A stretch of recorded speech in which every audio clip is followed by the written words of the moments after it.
Mgbe ụfọdụ a na-akọ akụkọ ife na-eme n'ezinụlọ, ọ dịka na ọ bụrụ eziokwu. Ọtụtụ n'ime ife ndị unu na-anụ na-eme n'ezinụlọ nọọ onye akọrọ o wee malụ. This very woman nọ here kịta, I just want to say one or two about this woman. Eziokwu na onye ọbụla na judge this woman na-akpị ya ude gị na-ede na mba. Oh yes, ude na-ede na mba, mana o nwere one or two ị ga-amụta ma ọ bụrụ na ikilisie this video. Looking at that video, that woman no na all very happy. Now enjoy this thing. This is two people that are happy with each other. This is two people that are in love with each other. This is two people that are very comfortable with their bodies. Oh yes, this is how marriage should be. Etu aka alụmdi na nwunye kwesịrị ịdụ. Mana amụrụ m ife a na-emezi kịta na nwaanyị a hapụrụ nwoke nya na ya na-abụ kwụbalụ kwụsịa. Ọ sị na ọ ga-anụ ya fa na-abọbata n'ụba di na nwunye. Ka m gwa gị eziokwu, mgbe gị na nwoke na-akwụ, unu na-asị na unu fụrụ onwe unu n'anya na unu fụrụ onwe unu n'anya. But ọsọsọ Chukwu okike ma ife unu bụ n'isi unu mgbe unu na-asị na unu fụrụ onwe unu n'anya. Maka na ada afụ uche mmadụ anya. Ife nji wee na-ekwu ihe a bụ na ụfọdụ na-aba na marriage, ụfọdụ ụmụ nwoke na-abanye na marriage just because na asịfa na nwaanyị. Mama m sị na onye edo mma m nọbịa enọbịa. Ụfọdụ ụmụ nwaanyị na-aba na marriage just because ka agbala license like others, like ọchọliza Mrs. Ọnụbadịma. Ụfọdụ ụmụ nwaanyị believe bụ ka ha gbala license mbanye na that marriage. Ọ bụrụ na demand mee ya, nchọba onye ọzọ ga-enye m obi aṅụrị. Some men bụ na ịnụsịa nwaanyị ka ya na-akwụghalị. Because of that, I can just get married, happy and all that. Na-akwụghalị with other side chicken. Nothing will happen. I'm a man. Some uche na fa gotelu nwaanyị egote no property fa ka ọ bụ. Fadobezi enye n'ụlọ ife sọrọ ha eweli ya na-eme. Some ụmụ nwaanyị believe kwe that n'ịnụrụ di ama nkwụsị gị from ịma chom na nwunye. Nke unu gwala onwe unu bụ nke unu nụrụ, mana nke dị na back of your mind bụ nke mmadụ anụrụ. And onye nwa bụ ife na-apụta na marriage. Sometimes ọ bụrụ ya, sometimes bụ na ịnụọ nwaanyị ibido neglect your marriage because na nwaanyị amụtago nwa. Ka m gwaza gị eziokwu, that side chicken ị na-ene anya n'ụzọ na-asị na ọdụ clean, na ọdụ ready for you, na o melụ nke a, na o melụ nke a. Your wife was like that before iwe nụbịa. O wee mụtazi ụmụaka. Iwe na-afụzi at the lowest moment of her life. Like at her worst, ị ga-afụ ya. Ọdụlị ya na mgbe ị ga-afụ ya, ọdụlị ya na njọ ị ga-afụ ya, ọ na-afụ nsị ya ị ga-afụ ya, ọbọsị ọjọọlụ njọ ị ga-afụ ya, bọsị pimpụlụ melie ị ga-afụ ya, bọsị ọgbalụ oji ị ga-afụ ya.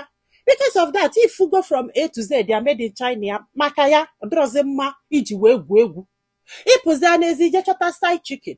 That side chicken iche ka nwunye gị mma, ka m gwa gị eziokwu. Ifo na-echebe ime gị ka ịdụ happy, ka akpa gị wee mie mgbe ị ga-enye ya ego. Oh yes. And maka ọ ga-abịa, ọ bụ na ọ da asaba ike, ọ saa ike ọfụma. Ọ bụkwa anụ na ọ da asaba arụ, ọ saa arụ ọfụma. O jile ego je gote ezigbo perfume, gbala onwe wee na-esi ndụ wee bịakwute gị. Ịnọzi alụ na-erigide elise enwe ike lachalụ n'elu lachalụ na nasala afele na-asị na ọdụ clean. Ifudu gị n'ụlọ, ifudu gị at the lowest time of her life. Ifudu gị mgbe o siri nri na-esi ogili, ifudu gị mgbe o nyere nwa ala. Ifide na side chick ka nwunye gị ma jee nụta ka idobe n'ụlọ. Just fụọ onye afọ ime twice. Ka ị mara ya na nwunye gị onye ka mma. Side chick nwelu all the time in the world to get ready for you, but not your wife. Your wife bata be gị ya na abọbili, ọ na-enye gị time. Ọ mụrụ nwa, time afọ ọ na-enye gị oke enye ụzọ na abụ. Ọmụ ọzọ okekwi ụzọ nke fọlụnụ okekwi again. Ọmụkwa ọzọ nke fọlụnụ okekwi again. Some people nọ na marriage today just because of their kids. Some people nọ na marriage today because na fe nwere choice. Some people nọ na marriage today na-asị kedu mgbe ọ ga-ebi.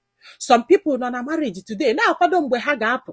Some people nọ na marriage today na-asị na ihe a bụ the worst mistake family.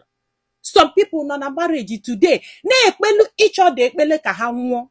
Oh yes. Maka na amụrụ m ife ga-emegide nwaanyị a. O wee do the happy with another man. Na enjoy this man, na alachasị everything without minding. Nwaanyị ọbụla lu this stage. Ibulu die, so nwere ife ojizi ga-eme. Ọ ga-eji do the happy nwa with another man. You are nobody, my brother. Oh yes. She's there maybe because of the kids. This man now, yana na born a bakelewa. I will lick up di mother. Nwaanyị yana na Bobby like husband and wife. Also, so Chineke no n'eluigwe ma ihe ọ na-afụ. Ma ọ bụ na okorolu nke ejawala because o nwere meaning ịta anyị mmadụ ibe gị down na cause her happiness or his happiness in the name of marriage. Your mother ga-asị gị nọlụ na di etigidekwa enye ife nya na-edidigide wee mụsị unu wee rezi unu. Eziokwu na ọ na-enye gị encouragement to stay, but is that okay? No, ọ dị okay.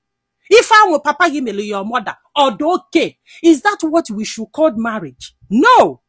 But we will take it because of the way we were raised. But it's not okay. Don't look at this very woman now. Now, dear, na handle ya. To this man, this handle ya. Or where don't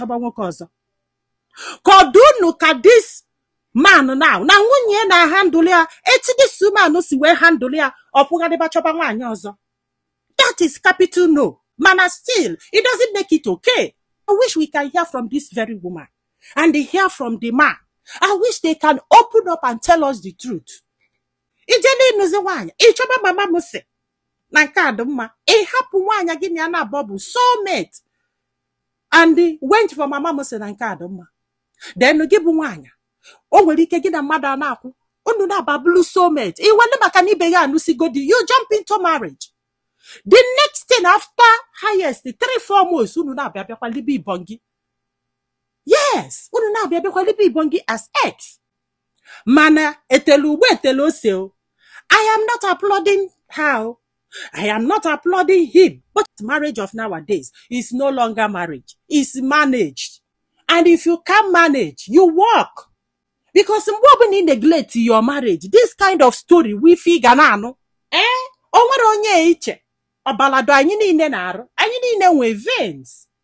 So, sachasịa nwaanyị afọ. Ka ọ dịkwa ka ọdụ mgbe ifuli ya wee nụbịa. Tichesie nwoke afọ. Ka ọ dịkwa ka ọdụ mgbe ifuli ya wee nụbịa. Agwụsịkwa nọkọ ọra m n'ọnụ. Daalụ nọ ka ọ dị n'ụbọchị ọzọ.